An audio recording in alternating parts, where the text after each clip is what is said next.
عزیزان گرامی وقار، ہر انسان کی زندگی دنیا میں امتحان ہے۔ اس کا نتیجہ آخرت میں ملنے والا ہے،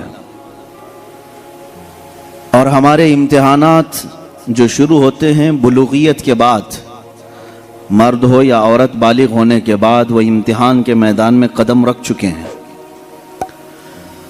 اور ہماری جوانی اور ہمارا بڑھاپا اللہ نے اگر دیا ہے تو ضروری نہیں کہ ہر انسان بوڑھا ہو کر کے ہی مرے، بعض کو جوانی میں موت آ جائے، لیکن جوانی اور بڑھاپا یہ دو ایسی فصلیں ہیں، دو ایسے موسم ہیں جن دونوں زندگیوں میں امتحان ہوتے ہیں، لیکن کڑا امتحان جوانی کا ہے۔ بڑھاپے میں بہت سارے لوگ شریف ہو جاتے ہیں، اللہ تعالیٰ انہیں واپس سیدھے راستے پر لے آتا ہے، یہ فضل و کرم ہے اس کا۔ لیکن جوانی جتنے لوگوں کے پاس آئی ہے یہ کڑا امتحان گزار رہے ہو۔ اسی زندگی میں بہت ساری نئی چیزیں تمہارے ہاں آتی ہیں جو نہ بچپنے میں ہوتی ہیں نہ بڑھاپے میں ہوتی ہیں۔ یہ جو درمیانی زندگی ہے یہ بہت سخت ترین امتحانات کی زندگی ہے، اور جب میں آپ سے یہ کہہ رہا ہوں کہ ہر انسان امتحان سے گزرتا ہے تو اللہ کے نبیوں کا امتحان سب سے اعلیٰ ہوتا ہے، وہ اتنی ہی مشقتوں اور محنتوں اور مصیبتوں سے گزارے جاتے ہیں۔ آج مجھے عرض کرنا ہے، رسول کریم صلی اللہ تعالیٰ علیہ وسلم کی میلاد مصطفیٰ کی مناسبت سے جو محافل ہم نے منعقد کی ہیں، اللہ کے نبی صلی اللہ تعالیٰ علیہ وسلم کن کن امتحانات میں اتارے گئے، حضور پاک صلی اللہ تعالیٰ علیہ وسلم کون کون سے امتحانات سے گزارے گئے، اور ہر امتحان میں آپ ثابت قدم رہے۔ امتحان سے مراد صرف جہاد کے میدان آپ لے لیں تو یہ الگ مسئلہ ہے، لیکن پرسنل جو زندگی گزارنے کے ایام ہوتے ہیں یہ ہر دن ایک امتحان ہے۔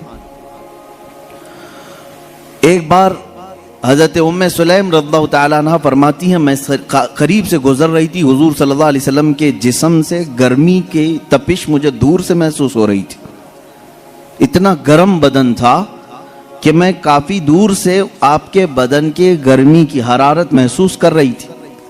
تو حضرت ام سلیم کہتی ہے، میں نے عرض کیا یا رسول اللہ صلی اللہ علیہ وسلم، آپ کو تو شدت کا بخار ہے۔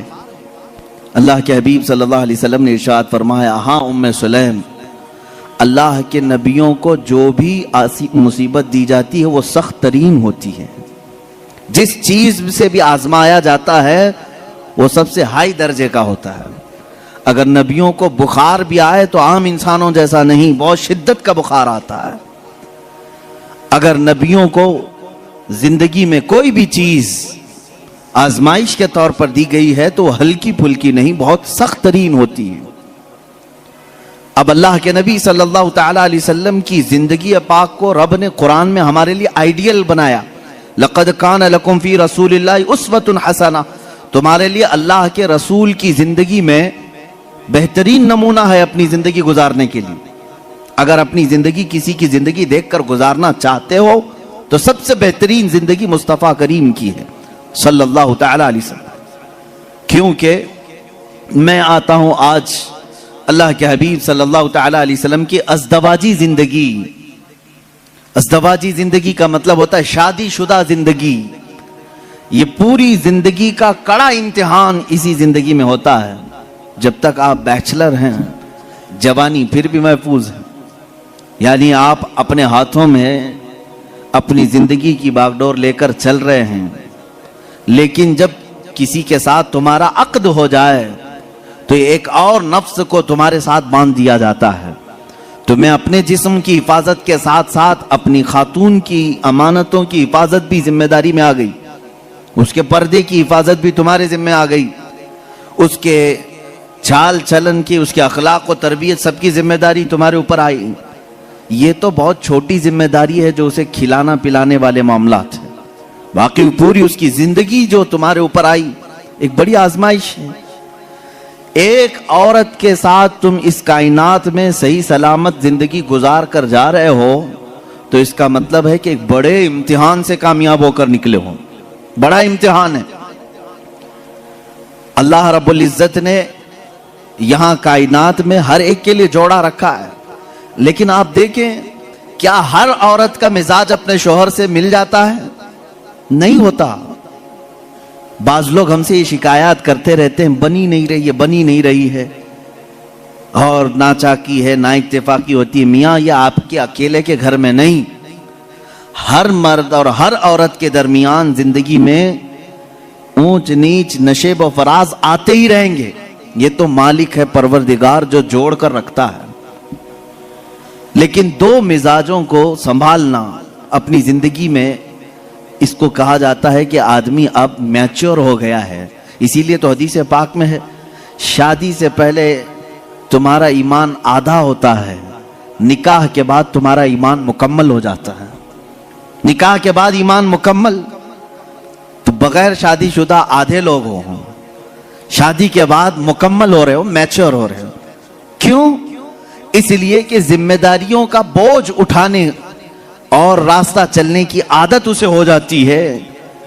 تنہا چلنا اور ہے، پوری کائنات کو لے کر چلنا اور ہے. اب یہاں مجھے بتاؤ میرے عزیزو، ایک عورت کے ساتھ زندگی گزار کر دنیا سے جانا ایک کٹھن امتحان ہے. وہیں میرے آقا صلی اللہ تعالی علیہ وسلم نے 11 ازواج مطہرات کے ساتھ زندگی گزاری اور کسی ایک سے بھی حضور صلی اللہ علیہ وسلم کی ایک شکایت بھی نہیں سنی ہم نے. آج دنیا میں چاہے جو بھی پرہیزگار ہوں، جیسے بھی ہوں، بڑے سے بڑے بادشاہوں کی بیویاں ہوں، لیکن ان کو اپنے شوہروں سے کہیں نہ کوئی شکایت ہوگی. کچھ بھی ہو سکتی، سب کچھ اچھا رکھا ہو، لیکن کسی دن اس کی خواہش کے مطابق اس کی مٹھائی نہ ملی تو اسے شکایت ہے اپنے شوہر سے، مجھے مٹھائی نہیں کھلایا آج. یہ سب کی زندگیوں میں عورتوں کو اپنے شوہروں سے کچھ نہ کچھ شکایات ہیں. کوئی بھی اس کے پسند کے کپڑے آپ نہیں لا کے دے سکے، اسے آج اپنے ماں باپ کے گھر جانا تھا تم نے ٹال دیا، اس کے گھر والے آ رہے تھے ان کے ساتھ تم نے صحیح برتاؤ نہیں کیا.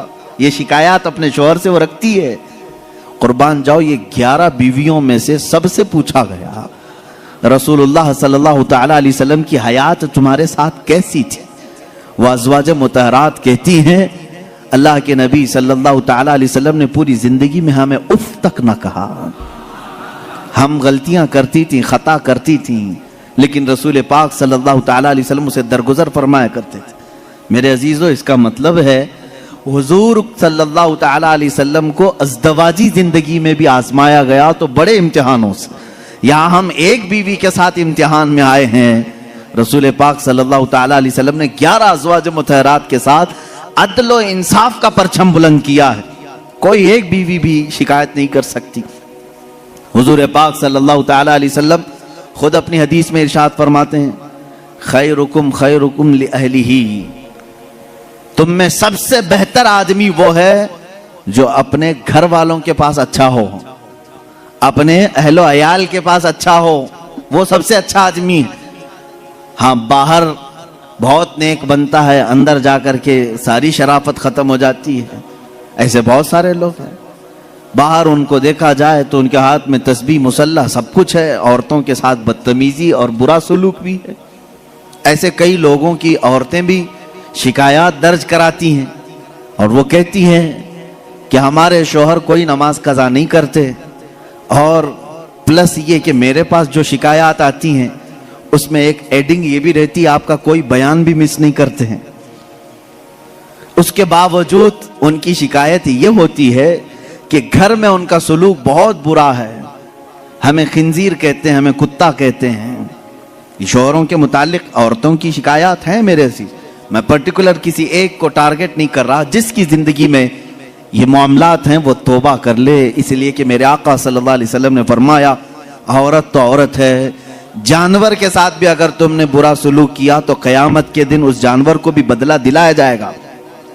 وہ جانور اپنے سینگ نکال کر تمہیں مارے گا، قیامت کے دن وہ اپنا بدلہ لے گا. اس کے چہرے پر اگر کسی نے مارا ہے ناحق بغیر ایذا دینے والے جانور کو تم نے مارا ہے تو اس کا بدلہ قیامت کے دن دلایا جائے گا. عورت تو عورت ہے اور اللہ تعالیٰ نے تمہارے ذمے میں دیا ہے یہ کہہ کر کے نہیں کہ لو اس سے جتنا چاہے کام لے لو، بلکہ اس صنف نازک کو اللہ نے تمہاری تربیت میں عطا کیا ہے. یوں ہی سمجھو کہ اگر تمہارے پاس کوئی نرم و نازک چیز سرپرستی اور نگرانی کے لیے دے دی جائے تو اس کی کیسی حفاظت کرتے، اسی طرح سے تمہیں حفاظت کرنے کا حکم ہے. اب اور ایک بات، حضور پاک صلی اللہ تعالی علیہ وسلم کی جو ازدواجی زندگی ہے، عائلی زندگی اس کو کہیں، حضور صلی اللہ تعالی علیہ وسلم کی جو شادی شدہ زندگی ہے، اس کے معاملات ایسے ہیں کہ ساری بیویاں ایسے حضور کے پاس نہیں آ گئی تھیں کہ وہ پہلے سے بہت ہی اعلیٰ قسم کی اخلاق و کردار اور سارے تمام تر صفات لے کر نہیں، بلکہ محدثین فرماتے ہیں حضور پاک صلی اللہ تعالی علیہ وسلم کی صحبت نے انہیں کامل بنایا ہے. یہاں سے ایک بات پتہ چلتی ہے کہ تم پہلے سے حور ڈھونڈ رہے ہو، پہلے سے ایسی ہو کہ اس کے اندر یہ کوالٹی ہونی چاہیے. اللہ کے رسول صلی اللہ تعالی علیہ وسلم نے نکاح کر کے انہیں کامل بنایا ہے. عورتوں کی اخلاق، عورتوں کی جو عادات ہوتی ہیں وہ سب میں ہوتی ہیں. ازواج مطہرات جو حضور کے نکاح میں آئیں، عورتوں والی صفات ان کے اندر بھی تھیں، ان کے اندر بھی تھیں. جیسے کہ حضرت عائشہ صدیقہ رضی اللہ تعالیٰ عنہ کے متعلق کئی حدیثوں میں ملتا ہے، چھوٹی عمر کی تھیں.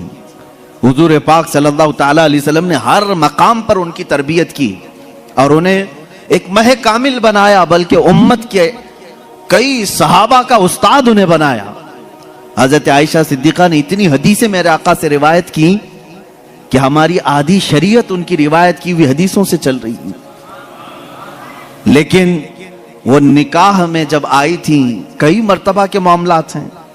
حضور پاک صلی اللہ تعالیٰ علیہ وسلم کے ساتھ ان کے کیسے معاملات تھے، اپنی بیویوں کے ساتھ حضور کا سلوک کیسا تھا. وہ کائنات کے آقا و مولا ہیں، لیکن اپنی عورتوں کے لیے حضور شوہر ہی تھے. شوہر، جس طرح ایک عورت کو اپنے شوہر کے ساتھ بات کرنے کی اجازت ہے، کھیلنے کی اجازت ہے، لطف اٹھانے کی اجازت ہے، حضور پاک صلی اللہ تعالیٰ علیہ وسلم کی ہر بیوی کو یہ اختیار حاصل تھا. اللہ کے نبی صلی اللہ تعالیٰ علیہ وسلم اپنے گھر جاتے تو اسی انداز سے رہتے جیسے ایک شوہر محبت کرنے والا اپنی بیوی کے ساتھ رہتا ہے. یعنی تمہارا منصب، تمہارا عہدہ، اللہ تعالیٰ نے حضور کو جو منصب عطا کیا وہ کسی کو نہیں ملا، لیکن رسول کریم صلی اللہ علیہ وسلم نے اپنی بیویوں کے ساتھ شوہر والا سلوک فرمایا. یہ کہنے کا مطلب کیا ہے میرے عزیزو؟ ہو سکتا ہے تم کمپنی کے سیٹ ہو، تمہارے ہاتھ کے نیچے 100 ملازم کام کر رہے ہوں، لیکن گھر میں جاؤ تو سیٹ نہیں، شوہر ہی بن کے جاؤ. ہو سکتا ہو تم استاد ہو باہر، تم ٹیچر ہو، تمہارے سینکڑوں کی تعداد میں شاگرد ہوں، گھر جا کر کے بھی ٹیچر ہی نہ بنو، گھر جا کر کے بھی پروفیسر ہی نہ بنو، بلکہ گھر میں تم اپنی بیوی کے ساتھ تم شوہر ہی ہو. تم کمپنی کے سیٹ باہر، تم استاد باہر، لیکن خاتون کے ساتھ شوہر والے سلوک میں یہ ہونا چاہیے. کبھی عورت تمہارے ساتھ مذاق کر لے تو اس طرح بگڑنے کی ضرورت نہیں کہ بعض لوگوں کے متعلق یہ سنا ہے، وہ کہتے ہیں باہر 200 لوگ میرے ہاتھ کے نیچے کام کرتے ہیں، تو کیسی عورت ہے، تجھے بات کرنے کی تمیز نہیں. باہر جانتی ہو میرے کتنی عزت ہوتی، باہر جانتی ہو لوگ مجھ سے ٹائم لیتے ہیں بات کرنے کا، اور تو میرے ساتھ تو تڑاک کرتی ہے. میرے عزیزو، اللہ تعالیٰ نے اسے تمہارا ہمراز بنایا ہے، شریک حیات بنایا ہے، لائف پارٹنر ہے. اس کو اتنا اختیار دیا کرو جتنا تم اس کے ساتھ اختیار رکھتے ہو.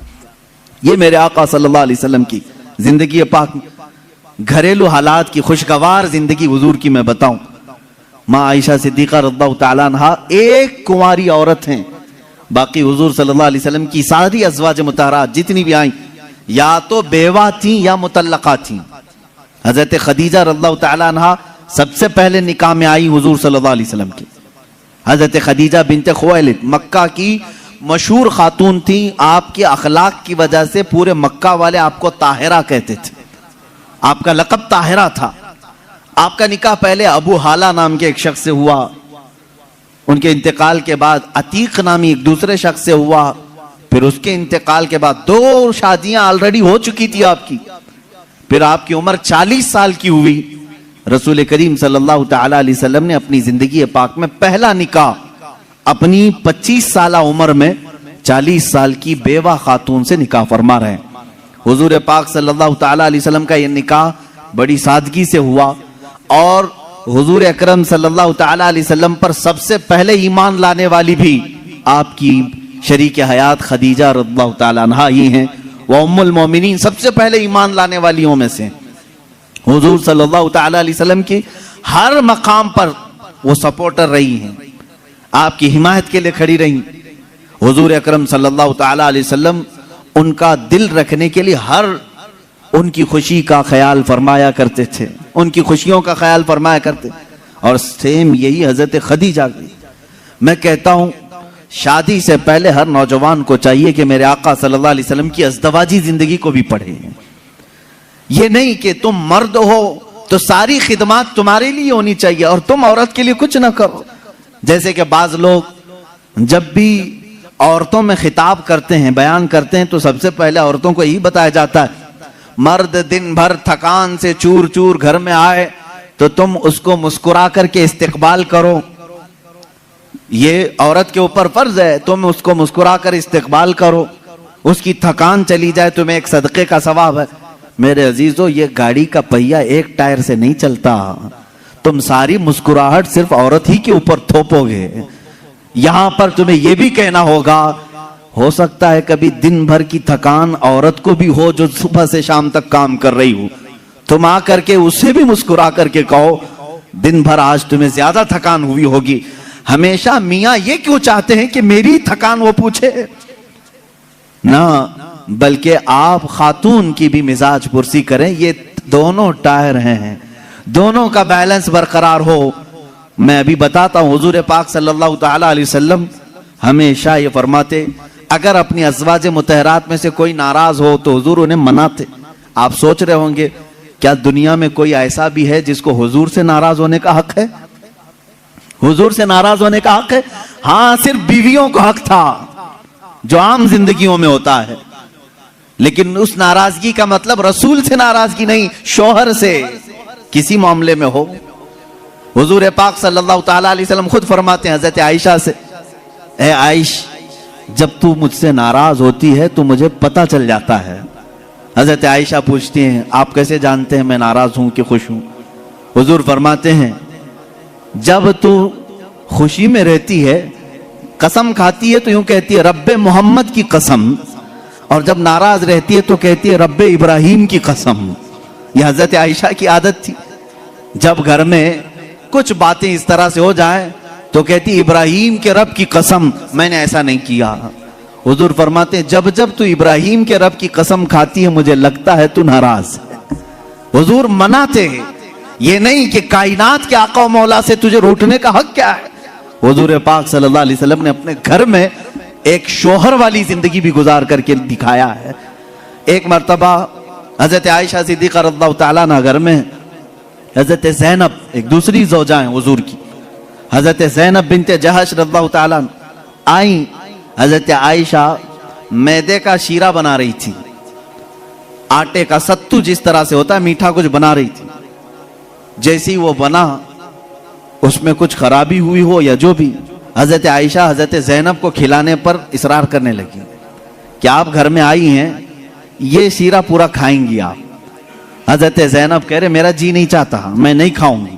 حضور پاک صلی اللہ علیہ وسلم بیٹھے ہوئے، حضرت عائشہ نے وہ شیرہ اٹھا کر پورا ان کے منہ پہ لگا دیا۔ اللہ کے نبی صلی اللہ علیہ وسلم مسکراتے رہے، کچھ نہیں فرمایا۔ حضرت زینب سے کہا کہ بس بس عائشہ چھوٹی ہے، تم بدلہ مت لو۔ یہ حضور پاک صلی اللہ تعالی علیہ وسلم کی خانگی معاملات ہیں، اپنے ازواج مطہرات کے ساتھ حسن سلوک ہے۔ انہیں آپس میں مذاق کرنے کا اختیار تک میرے آقا نے دے رکھا تھا۔ یہ نہیں کہ اتنا ٹائٹ کرو کہ ہنسنا بھی مشکل ہو جائے، اتنا تم ان کے اوپر سوار ہو جاؤ کہ بات کرنا بھی مشکل ہو جائے، نہیں۔ رسول پاک صلی اللہ تعالی علیہ وسلم نے اپنی ازواج مطہرات کو ایک خوشحال زندگی گزارنے کے گھر عنایت فرمائے تھے. آپ اندازہ کر سکتے ہیں ہر بیوی کے لیے الگ مکان, ہر زوجہ کے لیے الگ مکان. حضور پاک صلی اللہ تعالی علیہ وسلم کی عادت مبارکہ تھی, ہر خاتون کے پاس باری باری تشریف لے جاتے ہیں, سب کے پاس برابر کا برابر وقت دیتے. حضرت عائشہ رضی اللہ تعالیٰ نے اس میں سب سے چھوٹی عمر کے لحاظ سے. میں یہی کہہ رہا ہوں کہ عورت کو تربیت دے کر کامل بنانا یہ اخلاق رسول ہے. حضور صلی اللہ تعالیٰ علیہ وسلم کی سنت پر عمل کرنا چاہتے ہو, نوجوانوں پہلے سے یہ سمجھ کر کے چلو. میرے گھر میں جن کی شادیاں نہیں ہوئی ان کے لیے کہہ رہا ہوں, جن کی ہو چکی ان کے لیے بھی پہلے سے ذہن میں یہ بات فٹ کر لو. میں اگر شادی کرنے جا رہا ہوں تو میرے گھر کوئی ایسی خاتون آنے والی ہے جس کو ہو سکتا ہے بات کرنے میں پورا سیکھی ہوئی نہ ہو, کھانے پکانے کے ماہر نہ ہو سکتا ہے وہ خاندانی معاملات کو نہ سمجھے. مجھے ہر ایک چیز کو اسے سکھانا ہوگا. تم اگر پہلے سے یہ سب چیزیں ذہن میں رکھو گے تو جھگڑے اور نا اتفاقی کی بات نہیں آئی. تم پہلے سے ایکسپیکٹیشن یہ رکھ کر کے بیٹھے ہو کہ یہ 7ویں آسمان سے سیکھ کر کے آئی ہوئی ہے گھر میں, کبھی کچھ بات چیت ہو گئی تو سیدھے جھٹ سے یہی کہا کیا تمہارے اماں باپ نے یہی سکھایا تھا, یہی بات. اور ساس بھی اپنے بہو سے یہی کہتی ہے روٹی نہیں بنے, اماں کیا سکھائی تیری تجھ کو, اب تک کیا کرتی رہی. میرے عزیزو, رسول پاک صلی اللہ تعالی علیہ وسلم کے پاس حضرت عائشہ جب آئی 9 سال کی عمر میں تھی, ان کی سہیلیاں کہتی ہیں آٹا گوندتے گوندتے وہ سو جاتی تھی, اسی میں سو جاتی تھی, رات ہو جاتی تھی. حضور پاک صلی اللہ تعالی علیہ وسلم نے ایک دن بھی سختی نہیں فرمائی کہ عائشہ آٹا گوندتے گوندتے سو گئی, آٹے میں ہی ہاتھ رہ گئے. حضور اکرم صلی اللہ تعالی علیہ وسلم نے انہیں مہ کامل بنایا. یہ اللہ کے رسول صلی اللہ علیہ وسلم کے اخلاق کریمہ ہیں. عورتوں کو تم جس قدر اچھی تربیت دو گے تمہاری محبت اتنی ہی ان کے دلوں میں ہوگی اور اتنی ہی عظمت بھی بڑھے گی, اتنی عظمت بڑھے گی. اور رسول پاک صلی اللہ تعالی علیہ وسلم کی اس عظیم سنت پر بھی عمل ہوگا. بعض لوگ یہ سوچتے ہیں کہ فل ہائی کوالیفائڈ چاہیے, پوری طرح سے میچور چاہیے, تو تمہارا یہ ایکسپیکٹیشن بعض دفعہ تمہیں دھوکہ دے دیتا ہے. تم جو کچھ بھی سوچ کر کے رکھے ہو وہ نہیں آئی, چڑچڑ ہو جاتا ہے, دماغ میں الگ الگ وسوسے آنے لگتے ہیں, پھر دوسرے کا خیال آنے لگتا ہے, اور پھر دوسری بھی ویسی نکلی تو کیا کرو گے. اسی لیے اخلاق رسول یہ ہے. اللہ کے نبی صلی اللہ علیہ وسلم کے پاس وہ عورتیں آئیں جو الگ الگ خاندان کی تھیں, الگ الگ مزاج کی تھیں, الگ الگ قبیلوں کی تھیں. ارے یہودیوں کے خاندان سے حی بن اخطب کی بیٹی صفیہ رضی اللہ تعالیٰ عنہ حضور کے گھر آئی. ان کے پورے رسم و رواج الگ تھے, سارے خاندانی معاملات الگ تھے, لیکن کیا کبھی وہ مس میچ ہوئی حضور کے ساتھ؟ رسول پاک صلی اللہ تعالیٰ علیہ وسلم نے ان کے ساتھ بھی زندگی کیسے گزاری.